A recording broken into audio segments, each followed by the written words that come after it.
Latrell and Brandon Smith back this weekend. Wayne, what's that mean?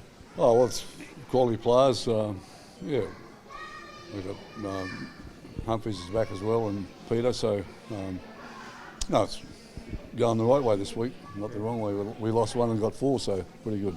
Without stating the obvious, what do you gain with Latrell being back? And What's that? what do you gain with Latrell being back, and of course Brandon as well? Just the great ability he's got, but he's a bit out of touch. He hasn't played for 5 or 6 weeks now, so we're not expecting miracles from him. But he gives everybody else around him confidence, and that's important. That's the thing. You see the boost out there just then at training. Sort of guys like him and his presence. Yeah. Left centre. Yeah, tomorrow he'll be left centre. Yeah. Will that be the plan for the rest of the year to let Jai play fullback, or is he Well, it might be. I mean, it makes us. Jai's a wonderful young player, and he's done a great job for us. So, if it makes us stronger to have him in the centres and Jai at fullback at the moment, we might do that. Yeah, but I'm not committed to that totally. We'll just see how it goes tomorrow. Seems a good spirit in the camp at the moment, Wayne. A lot of the players during the week were saying that you've been behind that, sort of keeping the mood upbeat. Is that what's been your role the last 9-10 weeks? I know it's easier when you're winning, but yeah, sure. Situations like this, you've got to take on a different role. Yeah, no, it changes enormously. I just have a responsibility to them and make sure that what's happening around them is not impacting on them more than not having someone on the ground with you. We go out with 13 players still, and I've got to put my confidence in them, and I want them to be confident in each other. So, yeah, it's a different process to what you're doing when your team's in the top four.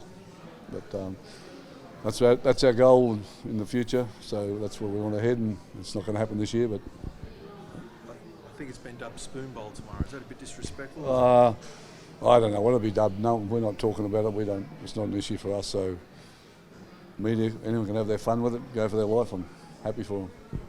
But the plan is to finish strongly. I mean, you've got to get the cavalry back slowly.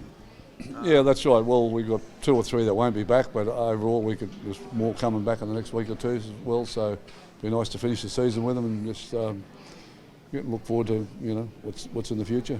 When we asked you last week about Lewis Dodd, you couldn't guarantee if he was going to be here beyond this year. It's now come out that the writing's on the wall. Can you give us an update on where that's at?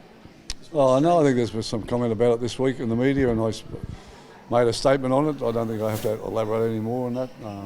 He's has an opportunity to look and play elsewhere if he wants to. Yeah, that's the situation. Is it just his form, Wayne? Is it the price tag? Is it a bit of both? Well, it mightn't even be his form. It might be his ability. You work it out. You wanted to see a bit more from him, though, didn't you? I know he's only had limited opportunities. He's in a tough place, and the harshest thing that can happen to a player is to be told that you're not in the first grade team and you think you should be a first grader. So I'm not going to add to that. I mean, people can work it out for themselves, but Lewis has been told that he can have a look at other clubs, and I don't want to make any other comment about it. Just one last question. Braithen Astor comes out. I wish there was just one last question.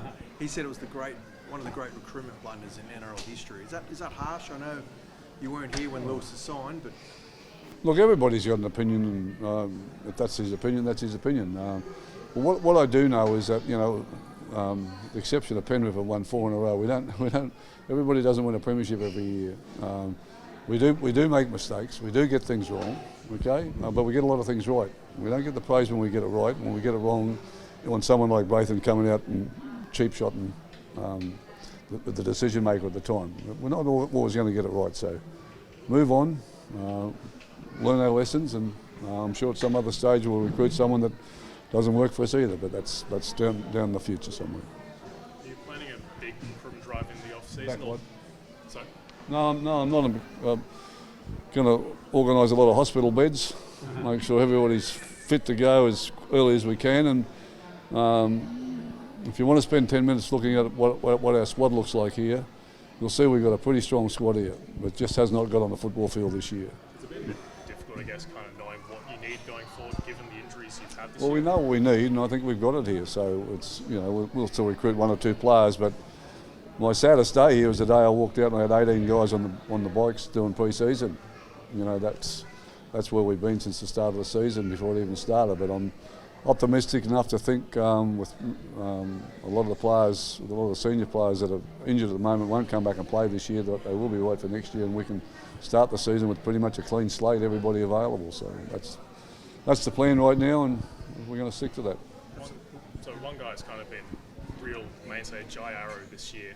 Last week he really flew the flag against the Broncos, kind of stood up for the team. How have you seen his leadership during this really tough year? I saw it last year when he had that bad shoulder, and he played week after week with them, and he should have been operated on. And when they got into a safer place and had a few more players back, he went and had the operation. I had him as a under 20s at the Broncos, and I encouraged him to leave the Broncos because at that time there was a lot of players there that were in front of him, and he's been to the Titans. But I've always had a great little time for Jai, and I love what he brings, and he's got a great passion for the club here, and he's good value. You said during the week you didn't bother with the review of the Broncos game. You said you're going to learn nothing from it, so not even going to bother. Haven't looked at it. Yeah. They haven't looked at it. They're happy. We moved on. It's coming back to that theme, mate. You're just keeping the mood up. Well, it's important. Everybody around you can be doom and gloom, but we can't afford that. It's not going to help us play better, so that's just not going to happen under my watch. Maybe 20 years ago as a young coach, maybe I would have had a different approach to it, but I know it works these days, and doing sad on a regular basis doesn't work. Speaking of injuries, I think we lost Ewan Aitken. Is he okay? Yeah, he's good. Yeah, he's only out for another week out, probably, and be back then, so that's all. Yeah. And just on a couple of others, Campbell. Didn't think you were here this morning. No, I've waited my turn. Campbell Graham was running around on Thursday. He might not be far away. He won't play a game this year. Oh, really? Okay. Well, that's a blow. And obviously, It's a back problem. Yeah. It must be a bit more serious than we think. No, it's just been getting the diagnosis right, I think, what's causing it. So they've worked out what's causing it, and they've made a decision, and I support the decision that he won't play this year. He's only going to take him backwards at the moment if he plays, and we've got him in a much better place. So he'll sit out the season, and hopefully they'll settle it all down, and we can get him back pretty clean next season. So. And then that's all right. I was going to ask about Cam Murray too. He was running around, keen too. Will he get back this year? Yeah, well, he's talking about coming back. So that's Cam obviously feels his absence all year has had an impact on the team, which it has, and he wants to, even if he gets to play a couple of games with the guys. But again, he's at that place where do we take that risk or not? But he's back running, and he's trained with us, as you said, late in the week, did all the drills and skills that everybody did out there, so he's nearly back anyway. If he's not back this year, he's certainly going to be right for next year. And Jai Gray, at his media the other day, had to field a lot of questions about R360. What are your thoughts on that Rebel League? About the Rebel League, the one that's the rugby league? Oh, the one, is that the, yeah, okay, yeah. What's happening with that? Well, yeah, what are your thoughts on them offering double the salaries to some of the top players in the game? Well, it's dangerous. Someone might take it. You can't blame them, I suppose, if it's the money that's... You can't blame them. We've got to see where that's all going. I don't know whether it's a real deal or not, but they'll only take the best players. That's what I do know. So that's the sad part. Yeah.